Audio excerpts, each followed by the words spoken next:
আসসালামু আলাইকুম। স্বাগতম সাকিব স্টোরি লাউঞ্জে। আজ শুনব তারানাথ তান্ত্রিক সিরিজের এক ভয়ানক গল্প, মাতু পাগলি। বিভূতিভূষণ বন্দ্যোপাধ্যায়ের কলমে অদ্ভুত, অলৌকিক আর গা ছমছমে এক কাহিনী। চলুন ডুবে যাই এই ভয়ানক জগতে। সন্ধ্যা হবার দেরি নাই। রাস্তায় পুরনো বইয়ের দোকানে বই দেখে বেড়াচ্ছি। এমন সময় আমার এক বন্ধু কিশোরী সেন এসে বলল, এই যে, এখানে কি? চলো চলো জ্যোতিষীকে হাত দেখিয়ে আসি। তারানাথ জ্যোতিষীর নাম শুনোনি? মস্ত বড় গুণী। হাত দেখানোর ঝোঁক চিরকাল আছে। সত্যিকার ভালো জ্যোতিষী কখনো দেখি নাই। জিজ্ঞাসা করলাম, বড় জ্যোতিষী মানে কি? যা বলে তা সত্যি হয়? আমার অতীত ও বর্তমান বলতে পারে, ভবিষ্যতের কথা বললে বিশ্বাস হয় না। বন্ধু বলল, চলোই না, পকেটে টাকা আছে, 2 টাকা নেবে? তোমার হাত দেখিও, দেখো না বলতে পারে কিনা। কাছে একটা গলির মধ্যে একতলা বাড়ির গায়ে টিনের সাইনবোর্ডে লেখা আছে, তারানাথ জ্যোতির্বিনোদ। এই স্থানে হাত দেখা ও কোষ্ঠী বিচার করা হয়। গ্রহশান্তির কবচ তন্ত্রোক্ত মতে প্রস্তুত করি। আসুন, ও দেখে বিচার করুন। বড় বড় রাজা মহারাজার প্রশংসাপত্র আছে, দর্শনী নামমাত্র। বন্ধু বলল, এইবারই? হেসে বললাম, লোকটা ভোগাস। এত রাজা মহারাজা যার ভক্ত, তার এইবারই? বাইরের দরজায় কড়া নাড়িতেই ভিতর হইতে একটি ছেলে বলে উঠল, কে? কিশোরী জিজ্ঞাসা করল, জ্যোতিষী মশাই বাড়ি আছেন? ভিতর হতে খানিকক্ষণ কোনো উত্তর শোনা গেল না। তারপর দরজা খুলে গেল। একটা ছোট ছেলে উঁকি মেরে আমাদের দিকে সন্দিগ্ধ চোখে খানিকক্ষণ তাকিয়ে দেখে জিজ্ঞাসা করল, কোথা থেকে এসেছেন? আমাদের আসবার উদ্দেশ্য শুনে সে আবার বাড়ির ভিতর চলে গেল। কিছুক্ষণ কারো কোনো সাড়াশব্দ পাওয়া গেল না। আমি বললাম, ব্যাপার যা দেখছি, তোমার জ্যোতিষী পাওনাদারের ভয়ে দিন রাত দরজা বন্ধ করে রাখে। ছেলেটাকে পাঠিয়ে দিয়েছে আমরা পাওনাদার কিনা দেখতে। এবার ডেকে নিয়ে যাবে। আমার কথা ঠিক হলো। একটু পরেই ছেলেটি দরজা খুলে বলল, আসুন ভেতরে। ছোট একটা ঘরে তক্তপোশের উপর আমরা বসলাম। একটু পরে ভিতরের দরজা ঠেলে একজন বৃদ্ধ প্রবেশ করল। কিশোরী উঠে দাঁড়িয়ে হাত জোর করে প্রণাম করে বলল, পণ্ডিত মশাই আসুন। বৃদ্ধের বয়স 60-62 বেশি হবে না। রং টকটকে গৌরবর্ণ। এ বয়সেও গায়ের রঙের জৌলুস আছে। মাথার চুল প্রায় সব উঠে গেছে। মুখের ভাবে ধূর্ততা ও বুদ্ধিমত্তা মেশানো। নিচের চোয়ালের গড়ন দৃঢ় তাপবঞ্জক। চোখ দুটি বড় বড়, উজ্জ্বল। জ্যোতিষীর মুখ দেখে আমার লর্ড রেডিংয়ের চেহারা মনে পড়ল। উভয় মুখাবয়ের আশ্চর্য সৌসাদৃশ্য আছে। কেবল লর্ড রেডিংয়ের মুখে আত্মপ্রত্যয়ের ভাব আরও অনেক বেশি। আর এর চোখের কোণের কুঞ্চিত রেখাবলির মধ্যে একটু ভরসা হারানোর ভাব পরিস্ফুট। অর্থাৎ যতটা ভরসা নিয়ে জীবনে নেমেছিল, এখন তার যেন অনেকটাই হারিয়ে গিয়েছে, এই ধরনের একটা ভাব। প্রথমে আমি হাত দেখালাম। বৃদ্ধ নিবিষ্ট মনে খানিকটা দেখে আমার মুখের দিকে তাকিয়ে বলল, আপনার জন্মদিন 15ই শ্রাবণ, 1305 সাল। ঠিক। আপনার বিবাহ হয়েছে 1327 সাল, ওই 15ই শ্রাবণ। ঠিক। কিন্তু জন্ম মাসে বিয়ে তো হয় না। আপনার হলো কেমন করে? এরকম তো দেখিনি। কথাটা খুব ঠিক। বিশেষ করে আমার দিনটা মনে ছিল এই জন্যে যে আমার জন্মদিন ও বিবাহের দিন একই হওয়াতে বিবাহের সময় ইহা নিয়ে বেশ একটু গোলমাল হয়েছিল। তারানাথ জ্যোতিষী নিশ্চয়ই তা জানে না। সে আমাকে কখনো দেখে নাই। আমার বন্ধু কিশোরী সেনও জানে না। তবে তার সঙ্গে আলাপ মোটে 2 বছরের, তাও এক ব্রিজ খেলার আড্ডায়। সেখানে ঘনিষ্ঠ সাংসারিক কথাবার্তার কোনো অবকাশ ছিল না। তারপর বৃদ্ধ বলল, আপনার 2 ছেলে 1 মেয়ে। আপনার স্ত্রীর শরীর বর্তমানে খারাপ যাচ্ছে। ছেলেবেলায় আপনি একবার গাছ থেকে পড়ে গিয়েছিলেন কিংবা জলে ডুবে গিয়েছিলেন। মোটের উপর আপনার মস্ত বড় ফাঁড়া গিয়েছিল ১৩ বছর বয়সে। কথা সবই ঠিক। লোকটার কিছু ক্ষমতা আছে দেখছি। হঠাৎ তারানাথ বলল, বর্তমানে আপনার বড় মানসিক কষ্ট যাচ্ছে। কিছু অর্থ নষ্ট হয়েছে। সে টাকা আর পাবেন না। বরং আরো কিছু ক্ষতির যোগ আছে। আমি আশ্চর্য হয়ে তার মুখের দিকে তাকালাম। মাত্র দুদিন আগে কলুটোলা স্ট্রিটের মোড়ে ট্রাম হতে নামবার সময় ৫ খানা নোটসুদ্ধ মানিব্যাগটি খোয়া গিয়েছে। লজ্জায় পড়ে কথাটা কাউকে বলি নাই। তারানাথ বোধহয় থট রিডিং জানে, কিন্তু আরো ক্ষতি হবে তা কেমন করে বলছে? এইটুকু বোধহয় ঠাপ্পা। যাই হোক, সাধারণ হাত দেখা গণকের মতো মন বুঝিয়া শুধু মিষ্টি মিষ্টি কথাই বলে না। আমার সম্বন্ধে আরো অনেক কথা সেদিন সে বলেছিল। লোকটার উপর আমার শ্রদ্ধা হলো। মাঝে মাঝে তার ওখানে যেতাম। হাত দেখাতে যেতাম তা নয়, প্রায়ই যেতাম আড্ডা দিতে। লোকটার বড় অদ্ভুত ইতিহাস। অল্প বয়স হতে সাধু সন্ন্যাসীর সঙ্গে বেড়াতে বেড়াতে সে এক তান্ত্রিক গুরুর সাক্ষাৎ পায়। তান্ত্রিক খুব ক্ষমতাশালী ছিলেন। তার কাছে কিছুদিন তন্ত্র সাধন করবার ফলে তারানাথও কিছু ক্ষমতা পেয়েছিল। তা নিয়ে কলকাতায় এসে কারবার খুলল এবং গুরুদত্ত ক্ষমতা ভাঙিয়ে খেতে শুরু করল। শেয়ার মার্কেট, ঘোড়দৌড়, ফাটকা ইত্যাদি ব্যাপারে সে তার ক্ষমতা দেখিয়ে শীঘ্রই এমন নাম করে বসল যে বড় বড় মারোয়ারির মোটর গাড়ির ভিড়ে শনিবার সকালে তার বাড়ির গলি আটকে থাকত। পয়সা আসতে শুরু করলো অজস্র। যে পথে আসলো সেই পথেই বের হয়ে গেল। হাতে একটি পয়সাও রইল না।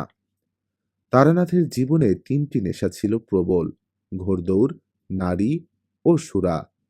এই ৩ দেবতাকে তুষ্ট রাখতে কত বড় বড় ধনীর দুলাল যথা সর্বস্ব আহুতি দিয়া পথের ফকির সেজেছে, তারানাথ তো সামান্য গণৎকার ব্রাহ্মণ মাত্র। প্রথম কয়েক বছরে তারানাথ যে পয়সা করেছিল, পরবর্তী কয়েক বছরের মধ্যে তা কর্পূরের ন্যায় উবিয়া গেল। এদিকে ক্ষমতার অপব্যবহার করতে করতে ক্ষমতাটুকুও প্রায় গেল। ক্ষমতা যাবার সঙ্গে সঙ্গে সত্যকার পসার নষ্ট হলো। তবুও ধূর্ততা, ফন্দিবাজি, ব্যবসাদারি প্রভৃতি মহৎ গুণরাজির কোনোটাই অভাব তারানাথের চরিত্রে না থাকাতে সে এখনো খানিকটা পসার বজায় রাখতে সমর্থ হয়েছে। কিন্তু বর্তমানে কাবুলি তাড়াইবার উপায় ও কৌশল বের করতেই তারানাথের দিবসের অধিকাংশ সময় ব্যয়িত হয়। তন্ত্র বা জ্যোতিষ আলোচনার সময়ই বা কই? আমার মতো গুণমুগ্ধ ভক্ত তারানাথ পসার নষ্ট হওয়ার পরে যে পায় নাই, এ কথা খুবই ঠিক। আমাকে পেয়ে তার নিজের উপরে বিশ্বাস ফিরে এসেছে। সুতরাং আমার উপর তারানাথের কেমন একটা বন্ধুত্ব জন্মালো। সে আমায় প্রায়ই বলে, তোমাকে সব শিখিয়ে দেব, তোমাকে শিষ্য করে রেখে যাব। লোকে দেখবে তারানাথের ক্ষমতা কিছু আছে কিনা। লোক পায়নি এতকাল যে তাকে কিছু দেই। একদিন বলল, চন্দ্রদর্শন করতে চাও? চন্দ্রদর্শন তোমায় শিখিয়ে দেব। ২ হাতের আঙ্গুলে ২ চোখ বুজিয়ে চেপে রেখে ২ বৃদ্ধাঙ্গুষ্ঠ দিয়ে কান জোর করে চেপে চিত হয়ে শুয়ে থাকো। কিছুদিন অভ্যেস করলেই চন্দ্রদর্শন হবে। চোখের সামনে পূর্ণ চন্দ্র দেখতে পাবে। ওপরে আকাশে পূর্ণ চন্দ্র আর নিচে একটা গাছের তলায় ২টি পরী। তুমি যা জানতে চাইবে পরীরা তাই বলে দেবে। ভালো করে চন্দ্রদর্শন যে অভ্যেস করেছে তার অজানা কিছু থাকে না। চন্দ্রদর্শন করি আর না করি তারানাথের কাছে প্রায়ই যেতাম। লোকটা এমন সব অদ্ভুত কথা বলে যা পথে ঘাটে বড় একটা শোনা তো যায়ই না, দৈনন্দিন খাটিয়া যাওয়ার জীবনের সঙ্গে তার কোনো সম্পর্কও নাই। পৃথিবীতে যে আবার সেসব ব্যাপার ঘটে তার তো কোনো দিন জানা ছিল না। একদিন বর্ষায় বিকালবেলা তারানাথের ওখানে গিয়াছি।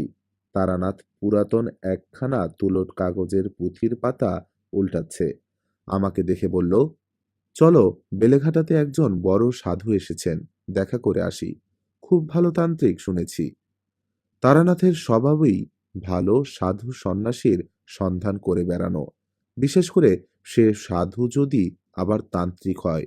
তবে তারানাথ সব কর্ম ফেলে তার পিছনে দিন রাত লেগে থাকবে। গেলাম বেলেঘাটা। সাধুর ক্ষমতার মধ্যে দেখলাম তিনি আমাকে যে কোনো একটা গন্ধের নাম করতে বললেন। আমি বেলফুলের নাম করতেই তিনি বললেন, পকেটে রুমাল আছে? বার করে দেখো। রুমাল বার করে দেখি তাতে বেলফুলের গন্ধ ভুরভুর করছে। আমি সাধুর নিকট হতে ৫-৬ হাত দূরে বসেছি এবং আমার পকেটে কেউ হাত দেয় নাই। ঘরে আমি, তারানাথ ও সাধু ছাড়া অন্য কেউই নাই। রুমালখানাতে আমার নামও লেখা, সুতরাং হাত সাফাইয়ের সম্ভাবনা আদৌ নাই। কিছু যে আশ্চর্য না হলাম এমন নয়, কিন্তু যদি ধরিয়াই লই সাধু বাবাজি তান্ত্রিক শক্তির সাহায্যেই আমার রুমালে গন্ধের সৃষ্টি করেছেন, তবুও এত কষ্ট করে তন্ত্র সাধনার ফল যদি ২ পয়সার আতর তৈরি করায় দাঁড়ায়, সে সাধনার আমি কোনো মূল্য দেই না। আতর তো বাজারেও কিনতে পাওয়া যায়। ফিরিবার সময় তারানাথ বলল, না, লোকটা নিম্ন শ্রেণীর তন্ত্র সাধনা করেছে, তারই ফলে দু একটা সামান্য শক্তি পেয়েছে। তাই বা পায় কি করে? বৈজ্ঞানিক উপায়ে কৃত্রিম আতর প্রস্তুত করতেও তো অনেক তোড়জোড়ের দরকার হয়। মুহূর্তের মধ্যে একজন লোক দূর হতে আমার রুমালে যে বেলফুলের গন্ধ চালনা করল, তার পিছনেও তো একটা প্রকাণ্ড বৈজ্ঞানিক অসম্ভবতা রয়েছে। কন্ট্যাক্ট অ্যাট ডিস্টেন্স এর মোটা সমস্যাটাই ওর মধ্যে জড়ানো। যদি ধরি হিপনোটিজম, সাধুর ইচ্ছাশক্তি আমার উপর ততক্ষণ কার্যকারী হতে পারে যতক্ষণ আমি তার নিকট আছি। তার সান্নিধ্য হতে দূরেও আমার উপর যে হিপনোটিজমের প্রভাব অক্ষুণ্ণ রয়েছে, সে প্রভাবের মূলে কি আছে, সেও তো আর এক গুরুতর সমস্যা হয়ে দাঁড়ায়। তারানাথের সঙ্গে তার বাড়িতে গিয়ে বসলাম। তারানাথ বলল, তুমি এই দেখেই দেখছি আশ্চর্য হয়ে পড়লে। তবুও তো সত্যিকার তান্ত্রিক দেখনি। নিম্ন শ্রেণীর তন্ত্র এক ধরনের জাদু, যাকে তোমরা বলো ব্ল্যাক ম্যাজিক। একসময় আমিও ও জিনিসের চর্চা যে না করেছি তা নয়। ও আতরের গন্ধ আর এমন একটা কি, এমন সব ভয়ানক ভয়ানক তান্ত্রিক দেখেছি, শুনলে পরে বিশ্বাস করবে না। একজনকে জানতুম, সে বিষ খেয়ে হজম করত। কিছুদিন আগে কলকাতায় তোমরাও এ ধরনের লোক দেখেছ। সালফিউরিক অ্যাসিড, নাইট্রিক অ্যাসিড খেয়েও বেঁচে গেল। জিভে একটু দাগও লাগলো না। এসব নিম্ন ধরনের তন্ত্র চর্চার শক্তি ব্ল্যাক ম্যাজিক ছাড়া আর কিছু নয়। এর চেয়েও অদ্ভুত শক্তির তান্ত্রিক দেখেছি। কি হলো জানো? ছেলেবেলায় আমাদের দেশে বাঁকুড়াতে এক নামকরা সাধু ছিলেন। আমার এক খুড়িমা তার কাছে দীক্ষা নিয়েছিলেন। আমাদের ছেলেবেলায় আমাদের বাড়ি প্রায়ই আসতেন। তিনি আমাদের খুবই ভালোবাসতেন। আমাদের বাড়ি এলেই আমাদের নিয়ে গল্প করতে বসতেন, আর আমাদের প্রায়ই বলতেন, দু চোখের মাঝখানে ভুরুতে একটা জ্যোতি আছে, ভালো করে চেয়ে দেখিস, দেখতে পাবি। খুব একমনে চেয়ে দেখিস। মাস ২-৩ পরে আমার একদিন জ্যোতি দর্শন হলো। মনে ভাবলাম, চন্দ্রদর্শনের মতো নাকি? মুখে জিজ্ঞাসা করলাম, কি ধরনের জ্যোতি? ঠিক নীল বিদ্যুৎ শিখার মতো। প্রথম একদিন দেখলাম, সন্ধ্যার কিছু আগে বাড়ির পিছনে পেয়ারা তলায় বসে সাধুর কথা মতো নাকের উপর দিকে ঘন্টা খানেক চেয়ে থাকতাম। সব দিন ঘটে উঠত না। হপ্তার মধ্যে ২-৩ দিন বসতাম। মাস তিনেক পরে প্রথম জ্যোতি দর্শন হলো নীল, লিকলিকে একটা শিখা আমার কপালের মাঝখানে, ঠিক সামনে, খুব স্থির। মিনিট খানেক ছিল প্রথম দিন। এইভাবে ছেলেবেলাতেই সাধু সন্ন্যাসী ও যোগ ইত্যাদি ব্যাপারে আকৃষ্ট হয়ে পড়ি। বাড়িতে আর মন টেকে না। ঠাকুমার বাক্স ভেঙে একদিন কিছু টাকা নিয়ে পালিয়ে গেলাম একেবারে সোজা কাশিতে। একদিন অহল্যাবাইয়ের ঘাটে বসে আছি। সন্ধ্যা তখন উত্তীর্ণ হয়নি। মন্দিরে মন্দিরে আরতি চলেছে। এমন সময় একজন লম্বা চওড়া চেহারার সাধুকে খড়ম পায়ে দিয়ে কমণ্ডলু হাতে ঘাটের পৈঠায় নামতে দেখলাম। তার সারা দেহে এমন কিছু একটা ছিল যা আমাকে আর অন্যদিকে চোখ ফেরাতে দিল না। সাধু তো কতই দেখি, চুপ করে আছি। সাধু বাবাজি জল ভরে পৈঠা বেয়ে উঠতে উঠতে হঠাৎ আমার দিকে চেয়ে খাসা বাংলায় বললেন, বাবাজির বাড়ি কোথায়? আমি বললাম, বাঁকুড়া জেলায় মালিয়ারা, রুদ্রপুর। সাধু থমকে দাঁড়ালেন, বললেন, মালিয়ারা, রুদ্রপুর? তারপর কি যেন একটা ভাবলেন, খুব অল্পক্ষণ, একটু যেন অন্যমনস্ক হয়ে গেলেন। তারপর বললেন, রুদ্রপুরের রামরূপ সন্ন্যালের নাম শুনেছ? তাদের বংশে এখন কি আছে জানো? আমাদের গ্রামে সান্যালেরা এক সময়ে খুব অবস্থাপন্ন ছিল। খুব বড় বাড়ি ঘর, দরজায় হাতি বাঁধা থাকতো শুনেছি। কিন্তু এখন তাদের অবস্থা খুব খারাপ। কিন্তু রামরূপ সান্যালের নাম তো কখনো শুনিনি। সন্ন্যাসীকে সসম্ভ্রমে সে কথা বলতে তিনি হেসে বললেন, তোমার বয়স আর কতটুকু তুমি জানবে কি করে? খেয়াঘাটের কাছে শিব মন্দিরটা আছে তো? খেয়াঘাট? রুদ্রপুরে নদীই নেই, মজে গিয়েছে কোন কালে। এখন তার উপর দিয়ে মানুষ গরু হেঁটে চলে যায়। পুরনো নদীর খাতের ধারে একটা বহু প্রাচীন জীর্ণ শিব মন্দির জঙ্গলাবৃত হয়ে পড়ে আছে বটে। শুনেছি সান্যালদেরই কোনো পূর্বপুরুষ ওই শিব মন্দির প্রতিষ্ঠা করেন। কিন্তু এসব কথা ইনি কি করে জানলেন? বিস্ময়ের সুরে বললাম, আপনি আমাদের গায়ের কথা অনেক জানেন দেখছি। সন্ন্যাসী মৃদু হাসলেন। এমন হাসি শুধু স্নেহময় বৃদ্ধ পিতামহের মুখে দেখা যায়।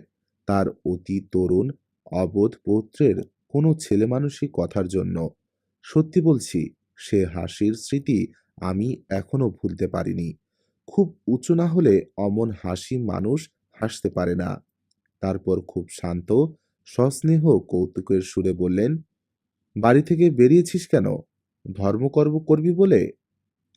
আমি কিছু উত্তর দেবার আগেই তিনি বললেন, বাড়ি ফিরে যা, সংসার ধর্ম করগে যা। এ পথ তোর নয়, আমার কথা শোন। বললাম, এমন নিষ্ঠুর কথা বলবেন না। কিছু হবে না কেন? আমার সংসারে মন নেই, সংসার ছেড়েই এসেছি। তিনি হেসে বললেন, ওর নাম সংসার ছাড়া নয়। সংসার তুই ছাড়িসনি, ছাড়তে পারবিও নে। তুই ছেলে মানুষ, নির্বোধ, কিছু বোঝবার বয়স হয়নি। যা, বাড়ি যা, মা বাপের মনে কষ্ট দিস নে। কথা শেষ করে তিনি চলে যাচ্ছেন দেখে আমি বললুম, কিন্তু আমাদের গায়ের কথা কি করে জানলেন? বলবেন না? দয়া করে বলুন।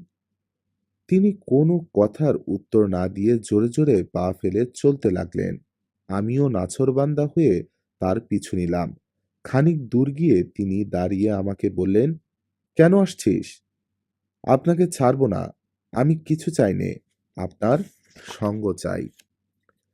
তিনি সস্নেহে বললেন, আমার সঙ্গে এলে তোর কোনো লাভ হবে না। তোকে সংসার করতেই হবে। তোর সাধ্য নেই অন্য পথে যাবার। যা, চলে যা। তোকে আশীর্বাদ করছি, সংসারে তোর উন্নতি হবে। আর সাহস করলুম না তার অনুসরণ করতে। কি একটা শক্তি আমার ইচ্ছে সত্ত্বেও যেন তার পিছন যেতে আমায় বাধা দিল। দাঁড়িয়ে কিছুক্ষণ পরে সামনের দিকে চেয়ে দেখি তিনি নেই।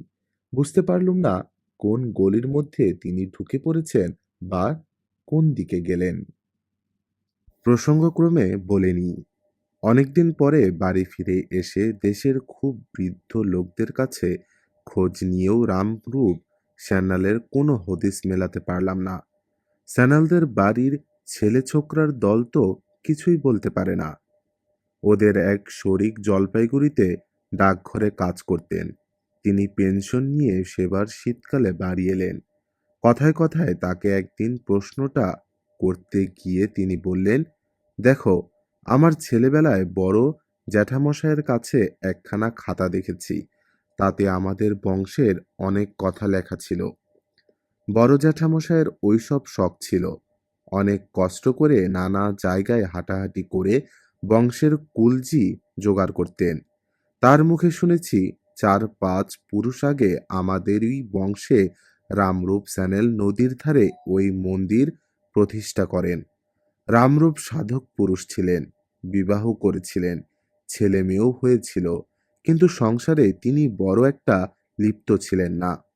রামরূপের বড় ভাই ছিলেন রামনিধি। প্রথম যৌবনেই অবিবাহিত অবস্থায় তিনি সন্ন্যাসী হয়ে গৃহত্যাগ করেন, আর কখনো দেশে ফেরেনি। অন্তত ১৫০ বছর আগের কথা হবে।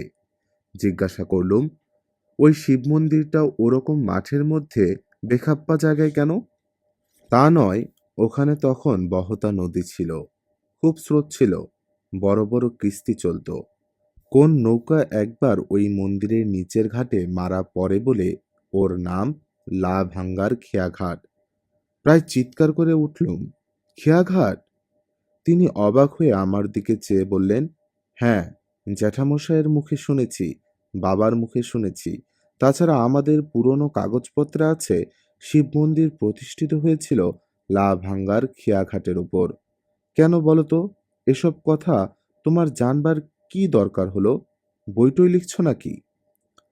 ওদের কাছে কোনো কথা বলিনি, কিন্তু আমার দৃঢ় বিশ্বাস হলো, এবং সেই বিশ্বাস আজও আছে যে কাশীর সেই সন্ন্যাসী রামরূপের দাদা রামনিধি নিজেই কোনো অদ্ভুত যৌগিক শক্তির বলে ১৫০ বছর পরেও বেঁচে আছেন। বাড়ি থেকে কিছুদিন পরে আবার সাধু সন্ন্যাসীর সন্ধানে বেরুই। বীরভূমের এক গ্রামে শুনলাম সেখানকার শ্মশানে এক পাগলি থাকে। সে আসলে খুব বড় তান্ত্রিক সন্ন্যাসিনী। পাগলির সঙ্গে দেখা করলাম নদীর ধারে শ্মশানে। ছেঁড়া একটা কাঁথা জড়িয়ে পড়ে আছে, যেমন ময়লা কাপড় চোপড় পরনে তেমনি মলিন জট পাকানো চুল। আমাকে দেখেই সে গেল মহাচোটে। বলল, বেরো এখান থেকে, কে বলেছে তোকে এখানে আসতে? ওর আলুথালু বিকট মলিন চেহারা দেখে মনে যে ভাব এসেছিল সেটাকে অতি কষ্টে চেপে বললাম, মা, আমাকে আপনার শিষ্য করে নিন, অনেক দূর থেকে এসেছি, দয়া করুন আমার উপর। পাগলি চেঁচিয়ে উঠে বলল, পালা এখান থেকে, বিপদে পড়বি। আঙ্গুল দিয়ে গ্রামের দিকে দেখিয়ে বলল, যা। নির্জন শ্মশান। ভয় হলো ওর মূর্তি দেখে। কি জানি মারবে টারবে নাকি। পাগল মানুষকে বিশ্বাস নেই। সেদিন চলে এলাম, কিন্তু আবার গেলাম তারপর দিন। পাগলি বলল, আবার কেন এলি? বললাম, মা, আমাকে দয়া করো। পাগলি বলল, দূর হ, দূর হ, বেরো এখান থেকে। তারপর রেগে আমায় মারল এক লাথি। বলল, ফের যদি আসিস তবে বিপদে পড়বি, খুব সাবধান। রাতে শুয়ে শুয়ে ভাবলাম, না, এখান থেকে চলে যাই, আর এখানে নয়। কি এক পাগলের পাল্লায় পড়ে প্রাণটা যাবে দেখছি কোন দিন। শেষ রাতে স্বপ্ন দেখলাম পাগলি এসে যেন আমার সামনে দাঁড়িয়েছে। সে চেহারা আর নেই। মৃদু হাসি হাসি মুখে আমায় যেন বলল, লাথিটা খুব লেগেছে না রে? তা রাগ করিস নে, কাল যাস আমার ওখানে। সকালে উঠেই আবার গেলাম। ও মা, স্বপ্ন টপ্ন সব মিথ্যে। পাগলি আমায় দেখে মারমূর্তি হয়ে শ্মশানের একখানা পোড়া কাঠ আমার দিকে ছুঁড়ে মারল। আমিও তখন মরিয়া হয়ে বললাম, তুমি তবে রাত্রে আমায় বলতে গিয়েছিলে কেন স্বপ্নে? তুমি তো আসতে বললে, তাই এলাম। পাগলি খিলখিল করে হেসে উঠল। তোকে বলতে গিয়েছিলাম স্বপ্নে তোর মুন্ডু চিবিয়ে খেতে গিয়েছিলাম। হি হি হি, যা বেরো। কেন জানি না, এই পাগলি আমাকে অদ্ভুতভাবে আকৃষ্ট করেছে। আমি বুঝলাম তখনই সেখানে দাঁড়িয়ে। এ যতই আমাকে বাইরে তাড়িয়ে দেবার ভান করুক, আমার মনে হলো ভেতরে ভেতরে এ আমায় এক অজ্ঞাত শক্তির বলে টানছে। হঠাৎ সে বলল, বস এখানে। আঙ্গুল তুলে দেখিয়ে দিল। তার আঙ্গুল তুলে দেখিয়ে দেবার ভঙ্গিটা যেন খুব রাজা জমিদারের ঘরের কর্ত্রীর মতো। তার সে হুকুম পালন না করে যে কোনো উপায় নেই। কাজেই বসতে হলো। সে বলল, কেন এখানে এসে বিরক্ত করিস বলতো? তোর দ্বারা কি হবে? কিছু হবে না। তোর সংসারে এখনো পুরো ভাগ রয়েছে। আমি চুপ করেই থাকি। খানিকটা বাদে পাগলি বলল, আচ্ছা, কিছু খাবি? আমার এখানে যখন এসেছিস তার উপর আবার বামুন, তখন কিছু খাওয়ানো দরকার। বল, কি খাবি? পাগলির শক্তি কতদূর দেখবার জন্য বড় কৌতূহল হলো। এর আগে লোকের মুখে শুনে এসেছি, যা চাওয়া যায় সাধু সন্ন্যাসীরা এনে দিতে পারে। কলকাতায় গন্ধবাবাজির কাছে খানিকটা যদিও দেখেছি, সে আমার ততটা আশ্চর্য বলে মনে হয়নি। বললাম, খাবো অমৃতি জিলাপি, ক্ষীরের বরফি আর মর্তমান কলা। পাগলি এক আশ্চর্য ব্যাপার করল। শ্মশানের কতকগুলো পোড়া কয়লা পাশেই পড়েছিল, হাতে তুলে নিয়ে বলল, এই নে, খা, ক্ষীরের বরফি। আমি তো অবাক।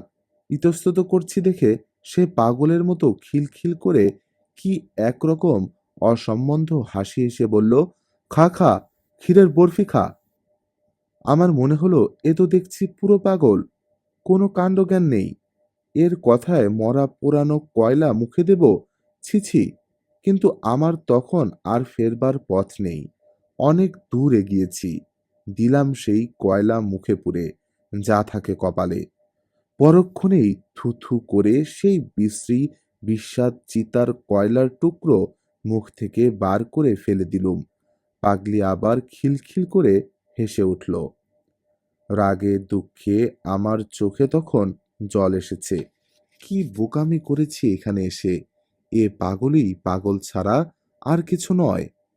বদ্ধ উন্মাদ পাড়াগাঁয়ের ভূতেরা সাধু বলে নাম রটিয়েছে। পাগলি হাসি থামিয়ে বিদ্রূপের সুরে বলল, খেলি রাবড়ি, মর্তমান কলা, পেটুক কথাকার! পেটের জন্য এসেছে শ্মশানে আমার কাছে। দূর হ, জানোয়ার, দূর হ। আমার ভয়ানক রাগ হলো। অমন নিষ্ঠুর কথা আমায় কখনো কেউ মুখের ওপর বলেনি। একটিও কথা না বলে আমি তখনই সেখান থেকে উঠে চলে এলাম। বললে বিশ্বাস করবে না, আবার সেদিন শেষ রাত্রে পাগলিকে স্বপ্নে দেখলাম। আমার শিয়রের দিকে দাঁড়িয়ে হাসি হাসি মুখে বলছে, রাগ করিস নে, আসিস আজ। রাগ করে না, ছি। এখনো পর্যন্ত আমার সন্দেহ হয় পাগলিকে স্বপ্নে দেখেছিলাম না জাগ্রত অবস্থায় দেখেছিলাম। যা হোক, জেগে উঠে আমার রাগ আর রইল না। পাগলি আমায় জাদু করল নাকি? গেলাম আবার দুপুরে। এবার কিন্তু তার মূর্তি ভারী প্রসন্ন। বলল, আবার এসেছিস দেখছি। আচ্ছা, নাছোড়বান্দা তো তুই। আমি বললাম, কেন বাদর নাচাচ্ছ আমায় নিয়ে? দিনে অপমান করে বিদেয় করে আবার রাতে গিয়ে আসতে বলো। এরকম হয়রান করে তোমার লাভ কি? পাগলি বলল, পারবি তুই? সাহস আছে? ঠিক যা বলবো তা করবি? বললাম, আছে, যা বলবে তাই করব। দেখোই না পরীক্ষা করে। সে একটা অদ্ভুত প্রস্তাব করল। সে বলল, আজ রাতে আমায় তুই মেরে ফেল, গলা টিপে মেরে ফেল। তারপর আমার মৃতদেহের ওপর বসে তোকে সাধনা করতে হবে। নিয়ম বলে দেব। বাজার থেকে মদ কিনে নিয়ে আয়, আর দুটো চাল ছোলা ভাজা। মাঝে মাঝে আমার মৃতদেহ হা করে বিকট চিৎকার করে উঠবে যখন, তখন আমার মুখে এক ঢোক মদ আর দুটো চাল ছোলা ভাজা দিবি। ভোর রাত পর্যন্ত এমনই মরার উপর বসে মন্ত্রজপ করতে হবে। রাত্রে হয়তো অনেক রকম ভয় পাবি। যারা এসে ভয় দেখাবে তারা কেউ মানুষ নয়, কিন্তু তাদের ভয় করো না। ভয় পেলে সাধনা তো মিথ্যে হবেই, প্রাণ পর্যন্ত হারাতে পারো। কেমন, রাজি? ও যে এমন কথা বলবে তা বুঝতে পারিনি। কথা শুনে তো অবাক হয়ে গেলাম। বললাম, সব পারবো, কিন্তু মানুষ খুন করা আমায় দিয়ে হবে না। আর তুমি বা আমার জন্যে মরবে কেন? পাগলি রেগে বলল, তবে এখানে মরতে এসেছিলি কেন মুখপোড়া? বের হ, দূর হ। আরো নানা রকম অশ্লীল গালাগালি দিল। ওর মুখে কিছু বাধে না, মুখ বড় খারাপ। আমি আজকাল ওগুলো আর তত গায়ে মাখিনে, গা সাওয়া হয়ে গিয়েছে। বললাম, রাগ করছো কেন? একটা মানুষকে খুন করা কি মুখের কথা? আমি না ভদ্রলোকের ছেলে? পাগলি আবার মুখ বিকৃত করে বলল, ভদ্রলোকের ছেলে? ভদ্রলোকের ছেলে, তবে এ পথে এসেছিস কেন রে? অলপ পেয়ে ঘাটের মরা। তন্ত্রমন্ত্রের সাধনা ভদ্রলোকের ছেলের কাজ নয়। যা গিয়ে কামিজ চাদর পরে হৌসে চাকরি কর, গিয়ে বেরো। বললাম, তুমি শুধু রাগই করো। পুলিশের হাঙ্গামার কথাটা তো ভাবছ না। আমি যখন ফাঁসি যাব তখন ঠেকাবে কে? মনে মনে আমার সন্দেহ হলো, না, এ নিতান্তই পাগল, বদ্ধ, উন্মাদ। এর কাছে এসে শুধু এতদিন সময় নষ্ট করেছি ছাড়া আর কিছু না। তখনই মনে পড়ল পাগলির মুখে শুদ্ধ সংস্কৃত শ্লোক শুনেছি, তন্ত্রের কথা শুনেছি। সময়ে সময়ে সত্যই এমন কথা বলে যে ওকে বিদুষী বলে সন্দেহ হয়। সেই দিন থেকে পাগলি আমার উপর প্রসন্ন হলো। বিকেলে যখন গেলাম তখন আপনি ডেকে বলল, আমার রাগ হলে আর জ্ঞান থাকে না। তোকে ও বেলা গালাগাল দিয়েছি, কিছু মনে করিস নে। ভালোই হয়েছে তুই সাধনা করতে চাসনি। ওসব নিম্নতন্ত্রের সাধনা, ওতে মানুষের কতকগুলো শক্তি লাভ হয়, তাছাড়া আর কিছু হয় না। বললাম, কিভাবে শক্তি লাভ হয়? পাগলি বলল, পৃথিবীতে নানা রকম জীব আছে, তাদের চোখে দেখতে পাওয়া যায় না। মানুষ মরে দেহশূন্য হলে চোখে দেখা যায় না, আমরা তাদের বলি ভূত। এছাড়া আরও অনেক রকম প্রাণী আছে, তাদের বুদ্ধি মানুষের চেয়ে কম, কিন্তু শক্তি বেশি। এদেরও দেখা যায় না। তন্ত্রে এদের ডাকিনী, শাকিনী এইসব নাম। এরা কখনো মানুষ ছিল না। মানুষ মরে যেখানে যায় এরা সেখানকার প্রাণী। মুসলমান ফকিরেরা এদের জিন বলে। এদের মধ্যে ভালো মন্দ দুই আছে। তন্ত্র সাধনার বলে এদের বশ করা যায়, কিন্তু এদের নিয়ে খেলা করার বিপদ আছে। অসাবধান তুমি যদি হয়েছ, তোমাকে মেরে ফেলতে পারে। অবাক হয়ে ওর কথা শুনছিলাম। এসব কথা আর কখনো শুনিনি। ওর মতো পাগলের মুখেই এ কথা সাজে। আর যেখানে বসে শুনছি তার পারিপার্শ্বিক অবস্থাও এই কথায় উপযুক্ত বটে। গ্রাম্য শ্মশান, একটা বড় তেঁতুল গাছ, আর একদিকে কতকগুলো শিমুল গাছ। ২-৪ দিন আগের একটা চিতার কাঠকয়লা আর একটা কলসি জলের ধারে পড়ে রয়েছে। কোনো দিকে লোকজন নেই। অজ্ঞাতসারে আমার গা যেন শিউরে উঠল। পাগলি তখনও বলে যাচ্ছে অনেক সব কথা, অদ্ভুত ধরনের কথা। এক ধরনের অপদেবতা আছে, তন্ত্রে তাদের বলে হাকিনী। তারা অতি ভয়ানক জীব। বুদ্ধি মানুষের চেয়ে অনেক কম। দয়ামায়া বলে কোনো পদার্থ নেই তাদের। পশুর মতো মন, কিন্তু তাদের ক্ষমতা সবচেয়ে বেশি।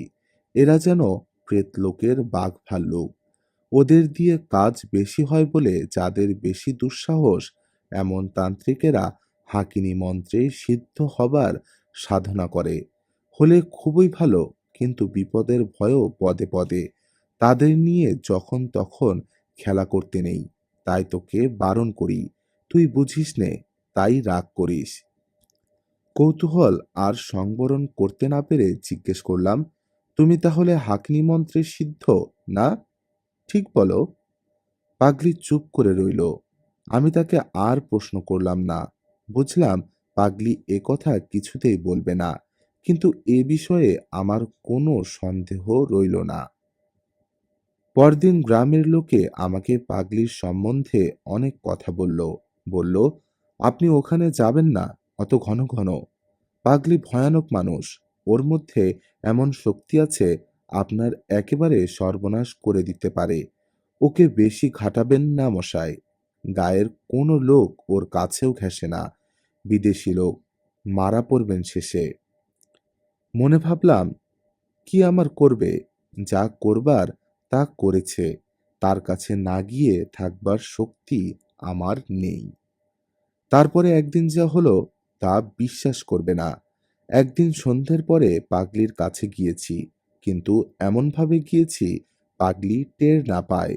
পাগলির সেই বিখ্যাত বটতলায় গিয়ে হঠাৎ অবাক হয়ে দাঁড়িয়ে রইলাম। বটতলায় পাগলি বসে নেই, তার বদলে একটি ষোড়শী বালিকা গাছের গুড়িতে ঠেস দিয়ে সামনের দিকে চেয়ে রয়েছে।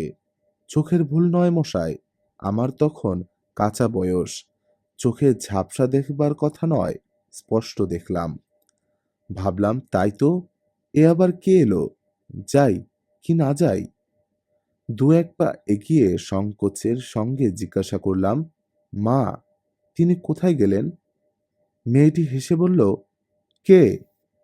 সেই তিনি, এখানে থাকতেন।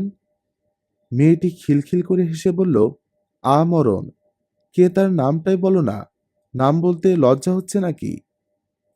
আমি চমকে উঠলাম। সেই পাগলি তো, সেই হাসি, সেই কথা বলবার ভঙ্গি।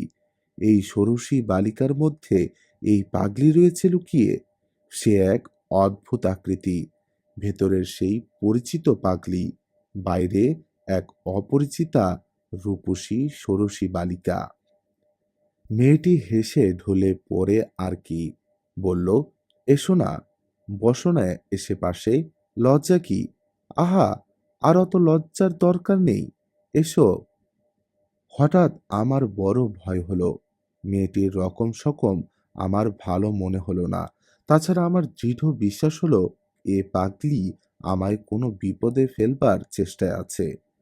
ফিরে চলে যাচ্ছি, এমন সময়ে পরিচিত কণ্ঠের ডাক শুনে থমকে দাঁড়ালাম।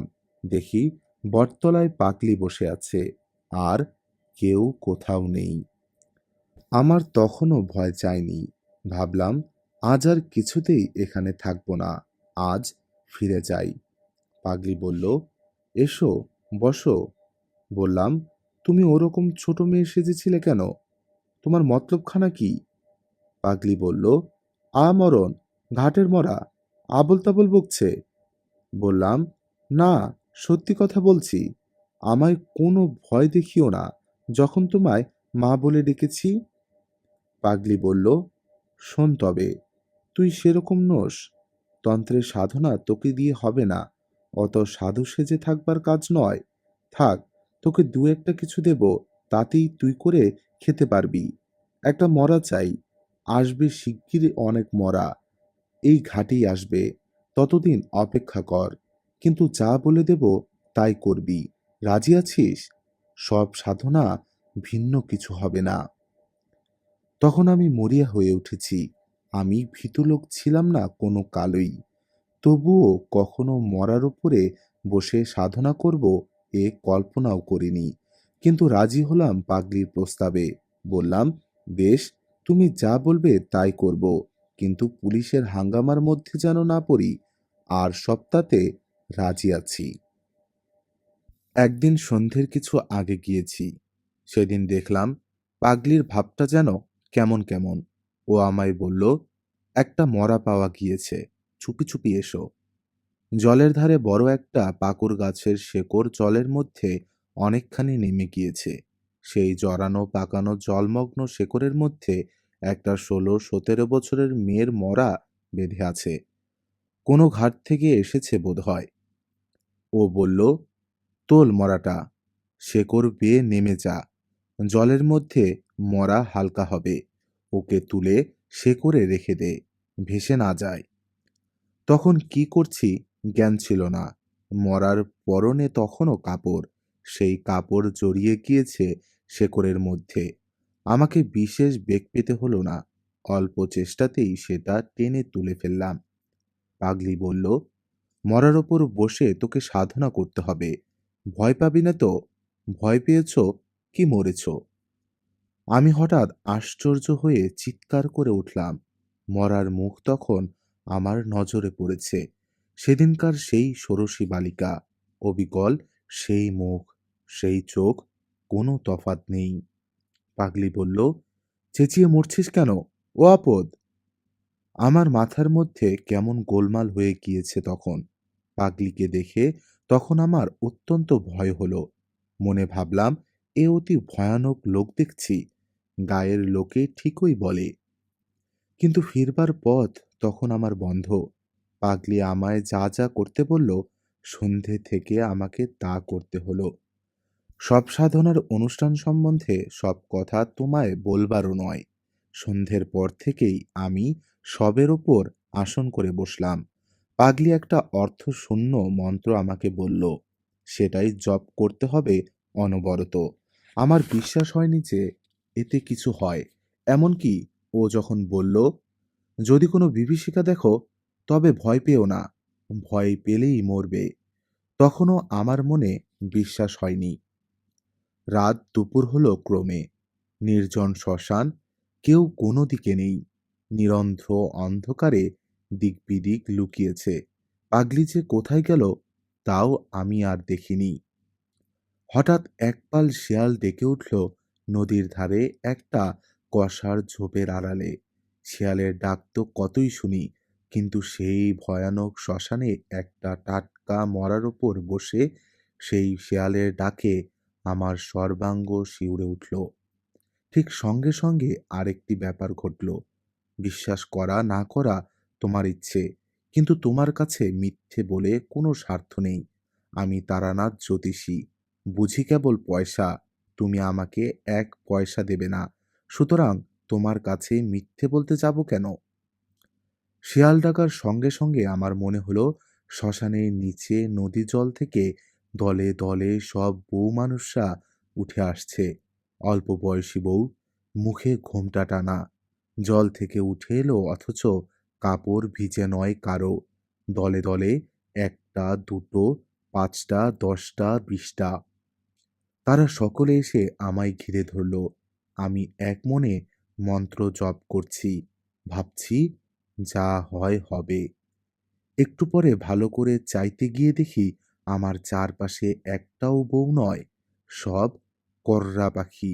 বীরভূমে নদীর চরে যথেষ্ট হয়, দু পায়ে গম্ভীরভাবে হাঁটে, ঠিক যেন মানুষের মতো।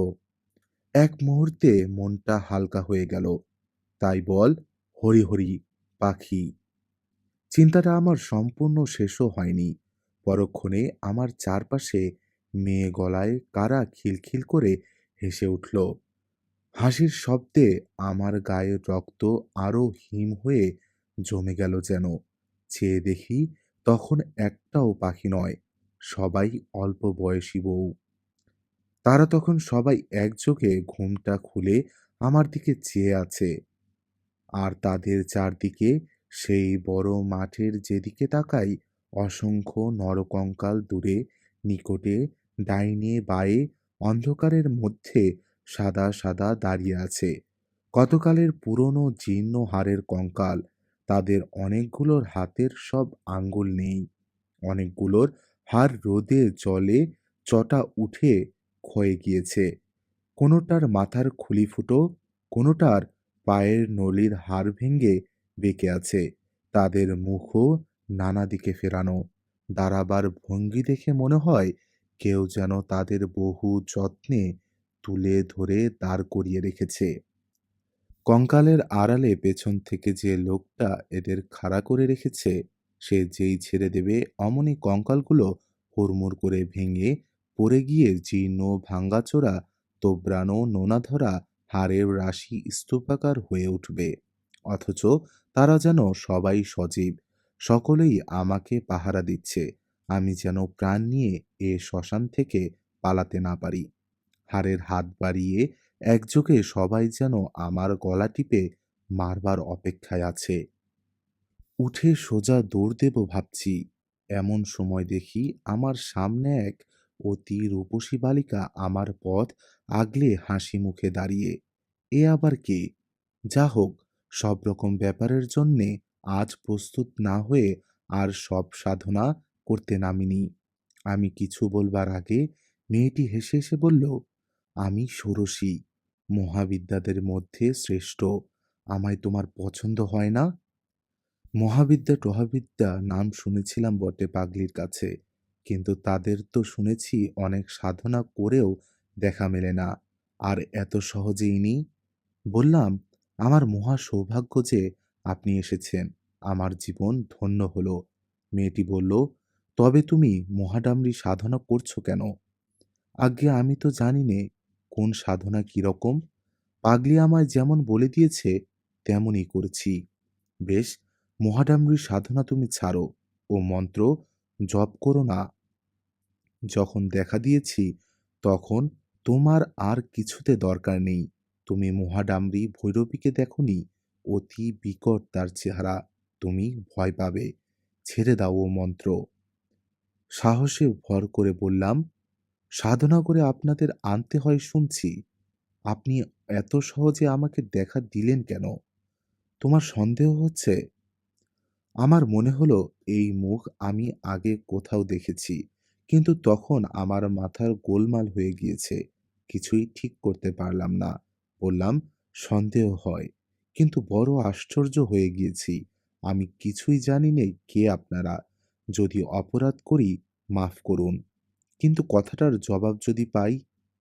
বালিকা বলল, মহাডামরিকে চেনো না? আমাকেও চেনো না? তাহলে আর চিনে কাজ নেই। এসেছি কেন জিজ্ঞেস করছো? দিব্যৌঘ পথের নাম শোনেনি তন্ত্রে?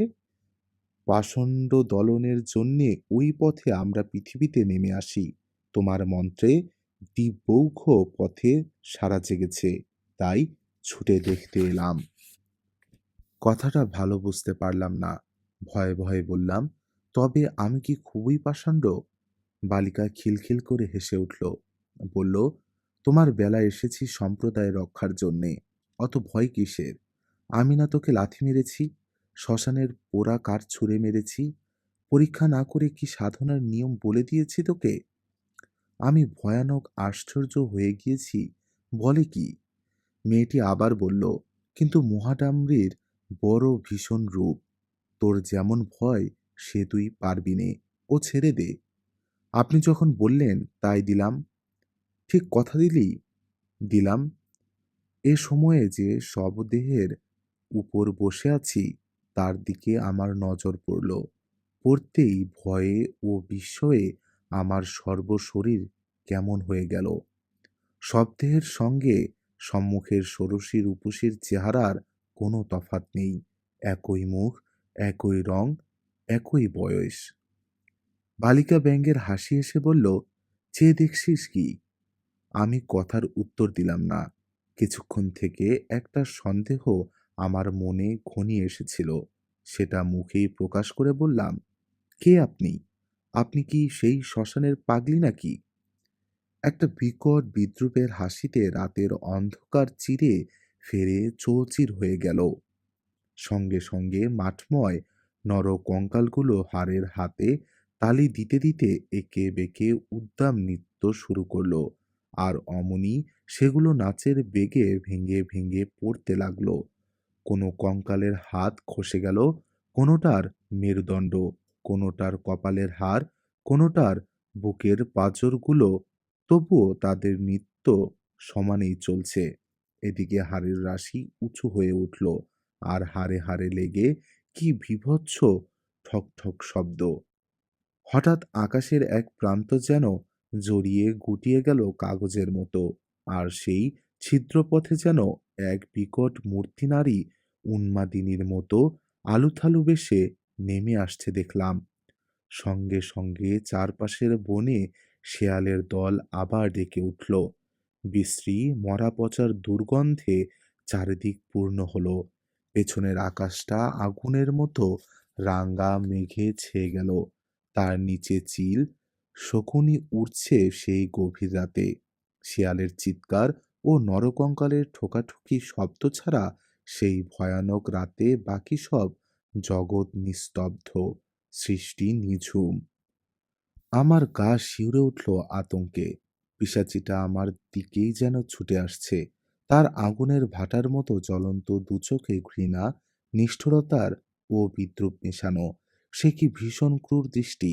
সে প্রতিগন্ধ, সে শেয়ালের ডাক, সে আগুন রাঙা মেঘের সঙ্গে পিশাচির সেই দৃষ্টিটা মিশে গিয়েছে এই উদ্দেশ্যে, সকলেই তারা আমায় নিষ্ঠুরভাবে হত্যা করতে চায়। যে সবটার উপর বসে আছি সে সবটা চিৎকার করে কেঁদে উঠে বলল, আমায় উদ্ধার করো। রোজ রাত্রে এমনই হয়। আমায় খুন করে মেরে ফেলছে বলে আমার গতি হয়নি। আমায় উদ্ধার করো। কতকাল আছি এই শ্মশানে? ৫৬ বছর। কাকেই বা বলি? কেউ দেখে না। ভয়ে দিশেহারা হয়ে আমি আসন ছেড়ে উঠে দৌড় দিলাম। তখন পূবে ফর্সা হয়ে এসেছে। বোধহয় অজ্ঞান হয়ে পড়েছিলাম। জ্ঞান হলে চেয়ে দেখি আমার সামনে সেই পাগলি বসে মৃদু মৃদু ব্যঙ্গের হাসি হাসছে। সেই বটতলায় আমি আর পাগলি দুজনে। পাগলি বলল, যা, তোর দৌড় বোঝা হয়ে গিয়েছে। আসন ছেড়ে পালিয়েছিলি না? আমার শরীর তখনও ঝিমঝিম করছে। বললুম, কিন্তু আমি ওদের দেখেছি। তুমি যে ষোড়শী মহাবিদ্যার কথা বলতে, তিনিই এসেছিলেন। পাগলি মুখ টিপে হেসে বলল, তাই তুই ষোড়শীর রূপ দেখে মন্ত্র জপ ছেড়ে দিলি? ধুর, ওসব হাকিনীদের মায়া, ওরা সাধনার বাধা। তুই ষোড়শীকে চিনিস না। শ্রী ষোড়শী সাক্ষাৎ ব্রহ্মশক্তি এবং দেবী ত্রম্মরী তু মহাষোড়শী সুন্দরী। কহাদি সাধনা ভিন্ন তিনি প্রকট হন না। কহাদি উচ্চতন্ত্রের সাধনা, তুই তার জানিস কি? ওসব মায়া। আমি সন্দিগ্ধ সুরে বললাম, তিনি অনেক কথা বলেছিলেন যে, আরও এক বিকট মূর্তি পিশাচীর মতো চেহারা নারী দেখেছি। আমার মাথার ঠিক ছিল না। তারপরেই মনে পড়ল, পাগলির কথাও কি একটা তার সঙ্গে যেন হয়েছিল। কি সেটা? পাগলি বলল, তোর ভাগ্য ভালো। শেষকালে যে বিকট মূর্তি মেয়ে দেখেছিস, তিনি মহাডাম্বী, মহাভৈরবী। তুই তার তেজ সহ্য করতে পারলি নে, আসন ছেড়ে ভাগলি কেন? তারপর সে হঠাৎ হি হি করে হেসে উঠল। মুখপোড়া বাদর কথাকার, উনি দেখা পাবেন ভৈরবীদের। আমি যাদের নাম মুখে আনতে সাহস করি নে, হাকিনীদের নিয়ে কারবার করি। ওরে, অল্পে তোকে ভেলকি দেখিয়েছি। তুই তো সব সময় আমার সামনে বসে আছিস বটতলায়। কোথায় গিয়েছিলি তুই? সকাল কোথায়? এখন যে সারা রাত সাধনা করে আসন ছেড়ে এলি, এই তো সবে সন্ধে। অ্যাঁ? আমার চমক ভাঙল। পাগলি কি ভয়ানক লোক! সত্যিই তো সবেমাত্র সন্ধ্যা হয়। আমার সব কথা মনে পড়ল।